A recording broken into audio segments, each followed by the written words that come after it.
I don't know if you'll be able to hear me at all because the water. Um, we'll see. But I have my sketchbook and I'm spending some time outside. There's a beautiful friend over here.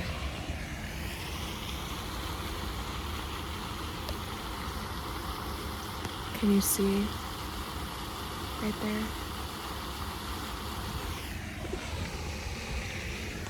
A heron.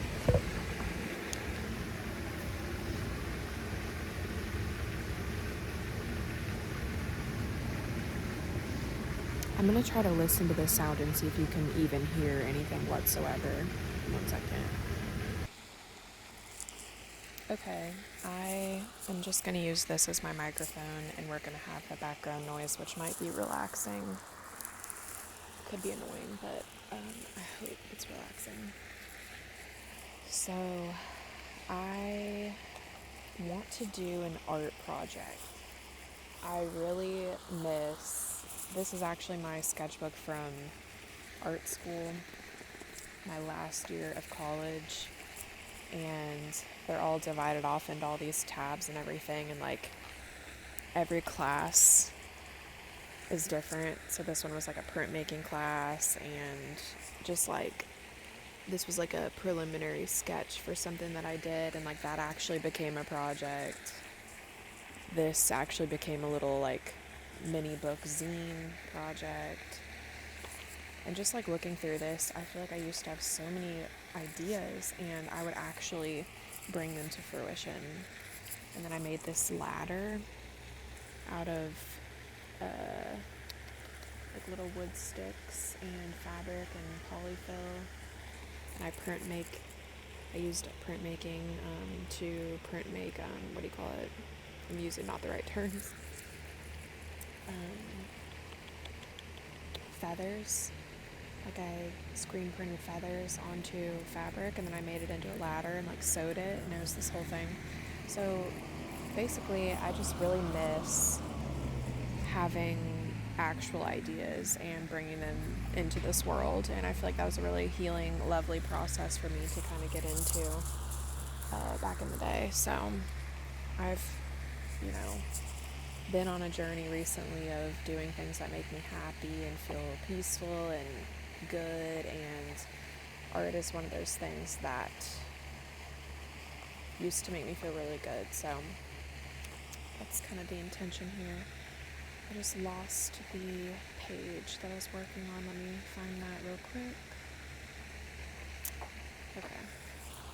So this idea, we'll see, I'll try to like present it to y'all. So I find myself engaging in crow behavior, aka collecting little things, little trinketies, little, not even trinkets, I feel like just little pieces of nature, like leaves or sticks or rocks or a little piece of moss, things like that. And they just sit in this little tray, and I'm like, okay, kind of want to analyze this behavior a little bit. See, right now I'm like, ooh, this bark, should I keep this bark? Secretly, well, not secretly because I'll show you guys, but my little treats of the day today is just this leaf, the first leaf of fall. And I associate these with memories, so whenever I get home and I like put this on the little like trinkety tray, I'll remember the time that I came out to, I'm at the cemetery right now, and I'll remember this time and my thoughts that I had during that time or whatever, like just based on like having this leaf. And then in here, I made a little like den for this thing. It's a little dead moth. Don't know why that's important, but y'all are probably like, you're nasty. We'll see if I end up even doing anything with it, but I made a little pouch for it so that it wouldn't get squished and that I could like bring it home. call me crazy if you want, but it's fine. But I really treasure little treasures. So that's a little bit about me. And I wanted to create some kind of art project surrounding the idea of containing something, displaying something, and just I wanted to explore that idea of why do I even like doing this? Why am I even into like keeping things? Like what's the point? You know? So I just did a little bit of a word tree, if you will. It's very messy, but it does make sense to me, and I'll go through it. But what I started with here was I wrote the word container and then display. Well, actually, I started with drawing this, like a cloche, because like a cloche is a form of display and it's a container for an object. And then I was thinking of a vase or a vase, whatever you want to say. A bottle. Sometimes people keep little like potion bottles with stuff in it. And then I wrote wood mount because people might mount taxidermy or they might mount an animal head or something. Or there's even certain types of plants. I think it's called plantiserium. I might be completely wrong, but they're called like a staghorn fern. But people like mount those on wood. So it's like, what is the purpose in like displaying these things? These are natural objects, and why are we taking steps to display them? Like, what is that about? And then I think like display and container, like they can mean the same thing, but that's why I like decided to dig into it over on this side, where I like dug into just the concept of container, and then I dug into the concept of display. Other forms of display would be a frame.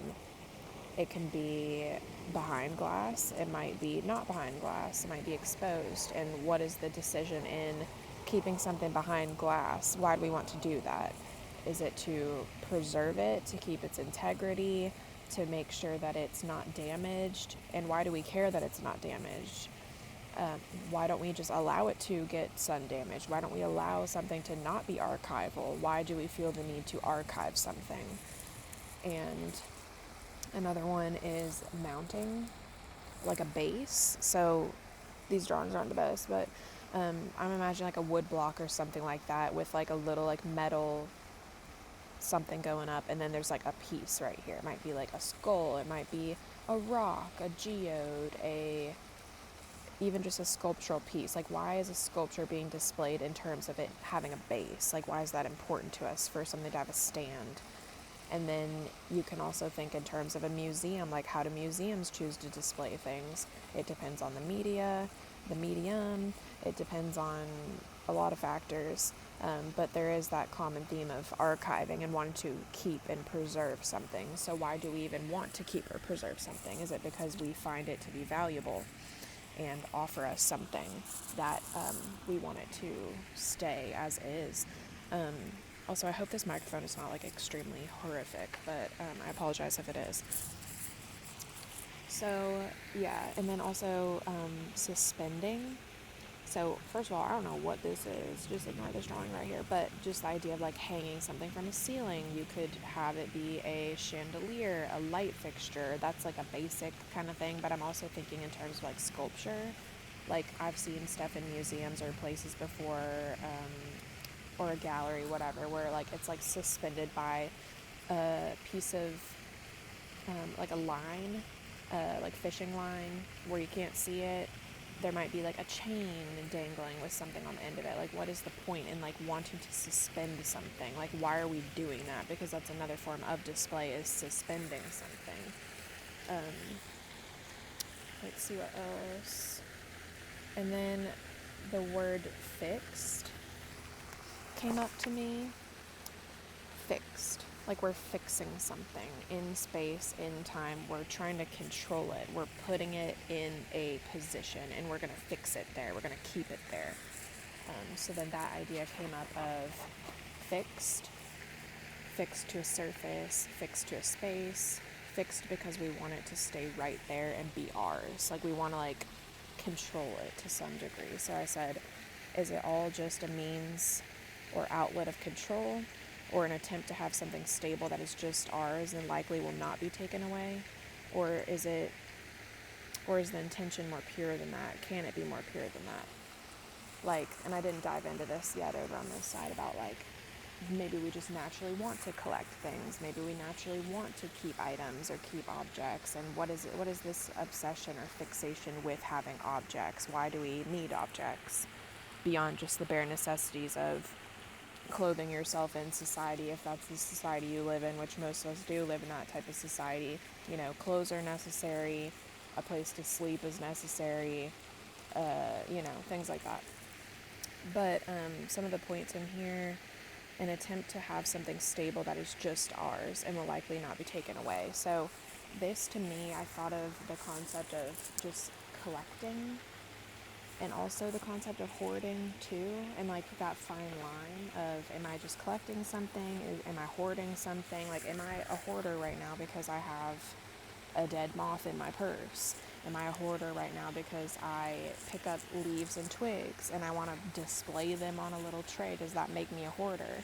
And like, why am I doing that? Like, what is the intention behind that behavior?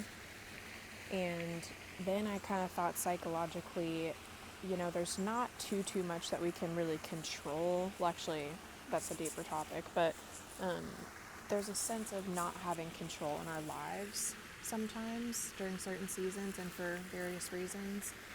And maybe one of a means of trying to gain control is by doing something that we know no one can take away from us, or no one can like get in between me and my collecting. You know, I'm making this probably way deeper than it needs to be, but that's kind of the point of these things. It's like diving into concepts and just like fully fleshing them out. So that would make sense, you know, like, you know, I might not be able to control my job stability. I may not be able to control friendships or relationships that enter my life or things like that. But what I can control is things that I do for myself, and collecting might be one of those. So that's just kind of that thought process where maybe we could empathize with people that do have, you could say, a problem with collecting or having, or like the fact that materiality and objects are very, very important to them. It's probably, or it could be, because there might be a lack of stability in other areas in their life, and maybe shopping all the time or maybe collecting or doing whatever makes that person feel a sense of security in having those objects, because most likely they're not going to be taken away from you unless, like, you know, your house catches on fire or there's a flood or something like that, like a natural disaster. Like, your objects are probably going to be just fine, so it feels like you have more control over it. So, and then that thought of, or is the intention more pure than that?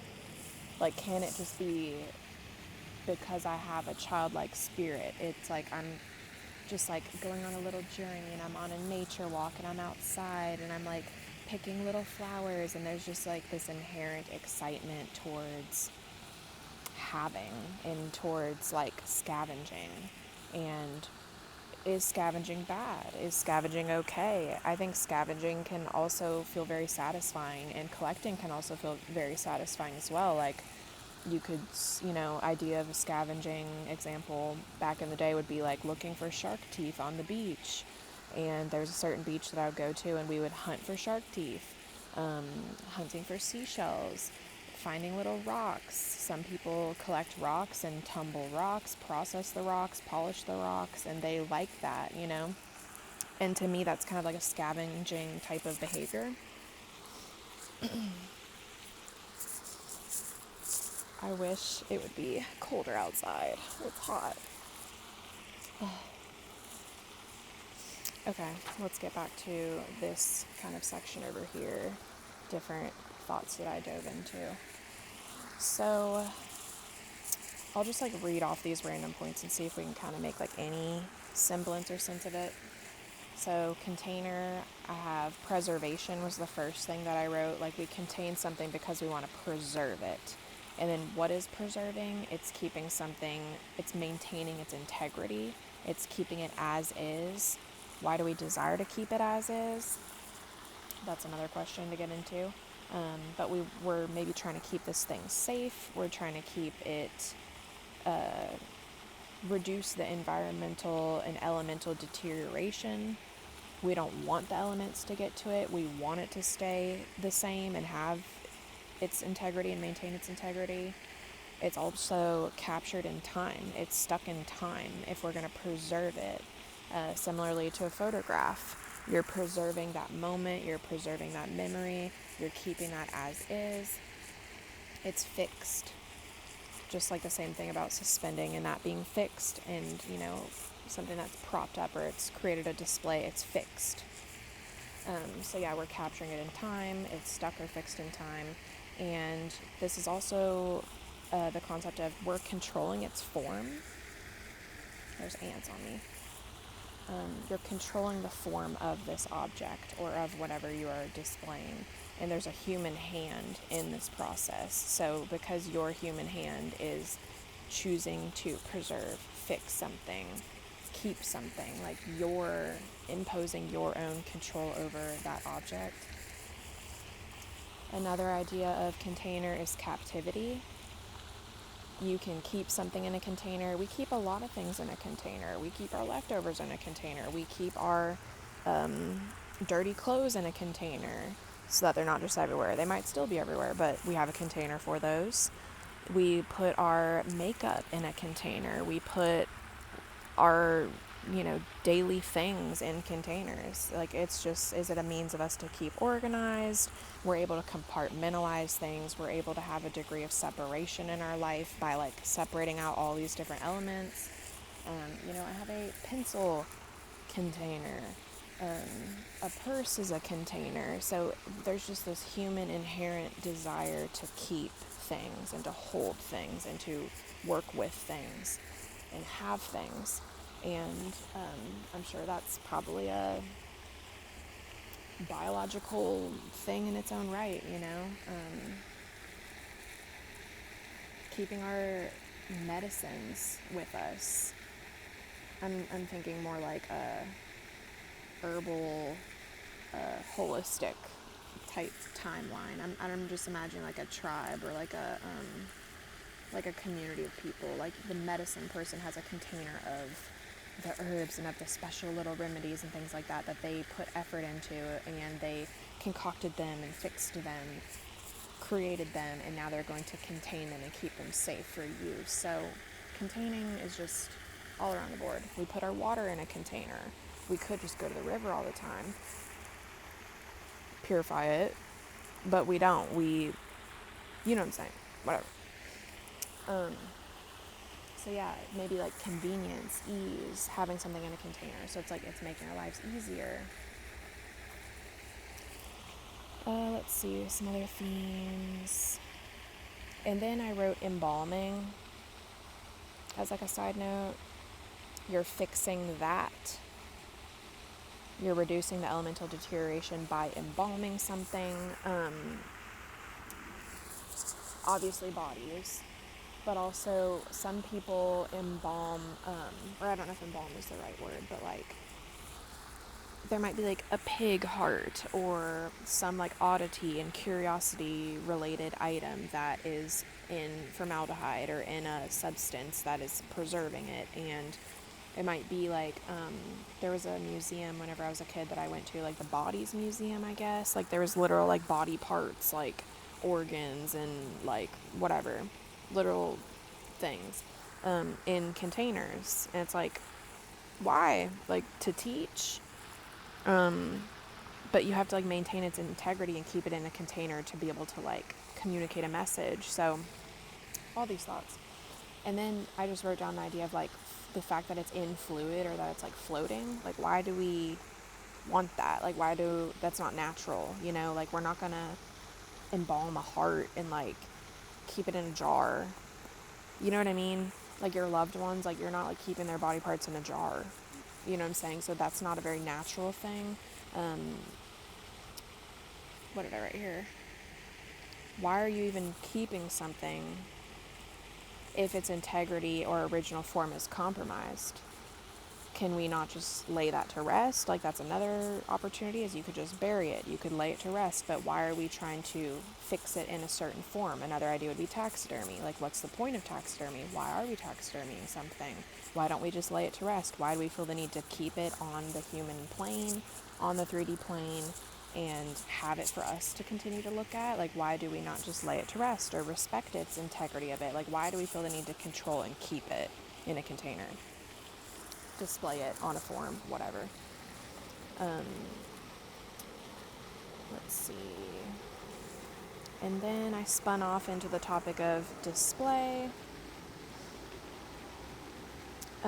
Trophies, treasures. A trophy, what's a trophy? There's multiple things that could spin off with this. A trophy, you can literally feel the exact definition probably would be like, oh, I won a tournament, so I have a trophy, or I got first place, I have a trophy, I have a medal. So it's like a physical manifestation of accomplishment. It's like this object or this item is physically representing an accomplishment. You could think of a degree, a piece of paper. You have all your years of experience and all your schooling, but like the actual physicality of it is like your degree to prove. It's like your accomplishment. And trophies, these could be things that you feel very proud of, and that's maybe why you display them. Or maybe you just displayed them as a kid just because you thought that that's like how it was, or like maybe your parents put your trophies up in your room or in the basement, or they were on display. Maybe your parents didn't give a shit about that. Maybe you didn't give a shit about that. Maybe you got a trophy and it immediately went into a box. Maybe it's sitting at Goodwill right now. I don't really know.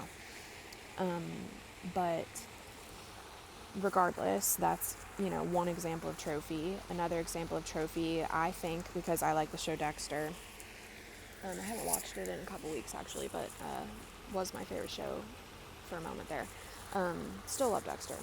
But like a trophy, like a serial killer keeps trophies of their victims. Could be a lock of their hair on a ribbon. I'm just using Dexter related examples. Dexter keeps glass slides with the blood of his victims, and he keeps them in the little slide container, and like he uses that as his trophy. Maybe a serial killer keeps, whatever the trophy is. Could be a bone, could be something, could be a photograph, a Polaroid photograph of their victim, and that's their trophy. And it's something that they do because they feel proud of it. They want it. It's a form of accomplishment. It's a form of something. Another trophy example could be animals. Like if you're a hunter and you killed a buck, you killed something, and you're going to keep it. You're going to maybe possibly get it stuffed and processed and whatever, and that's going to be your trophy.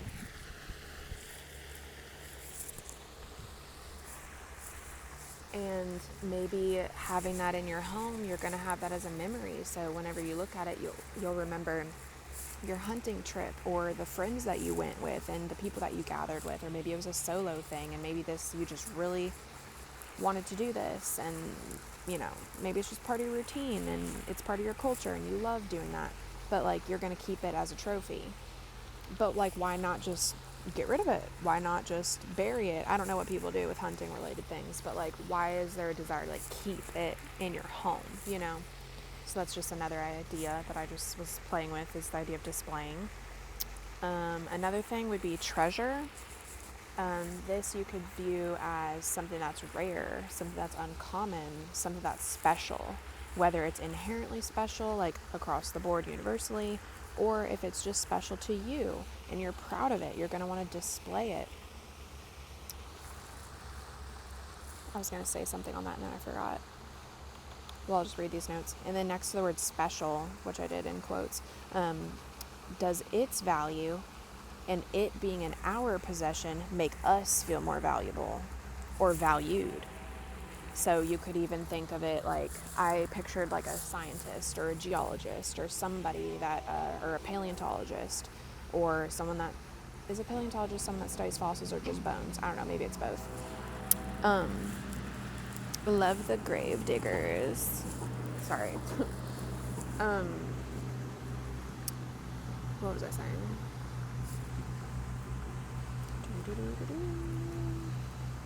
Does it being in our possession make us feel more valuable or valued? Oh, the scientist or whoever, whatever.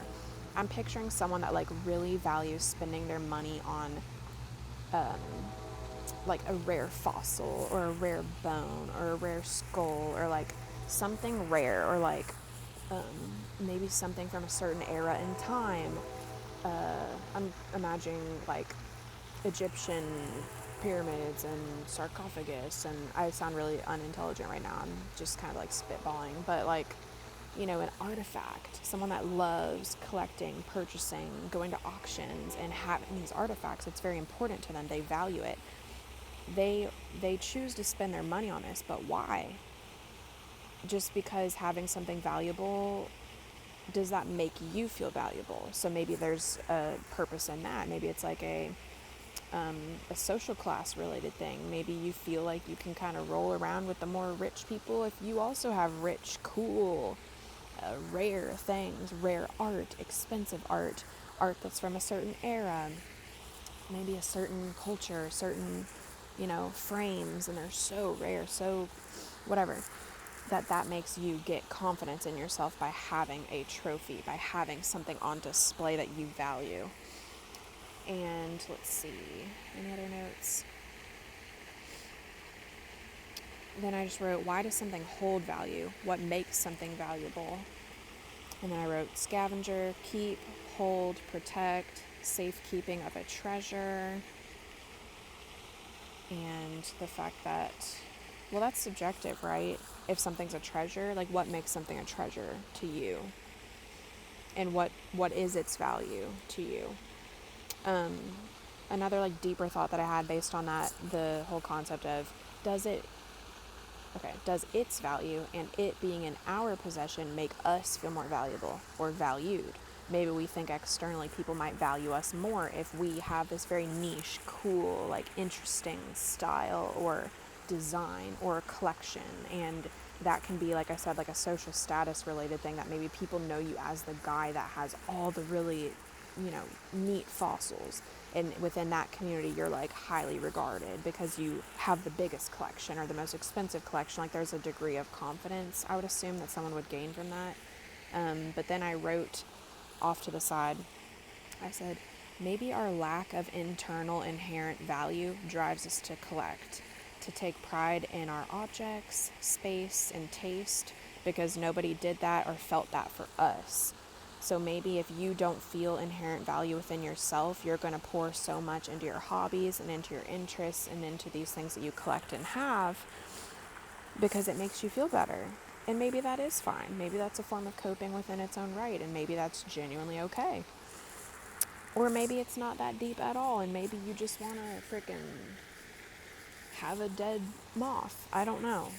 But that's pretty much the concept that I was diving into, and I want to make an art piece that is kind of relating to this concept a little bit. I feel like an idea that I had, well, not that I had, but an idea that I saw and I felt inspired by, is I went to this particular flea market in a town that I haven't been to before, and there was a picture frame on the wall, and it had it had 6 boxes, but the top 3 were photographs, and they had like pencil writing on like the mounting mat or whatever, the photo mat, and it had, in quotes, it said seeing, and then below it said standing on, and then it was like seeing, standing on, and the top pictures were like pictures of barns and like physical locations and places, and then below that, standing on, was like a leaf or like little bits of grasses or like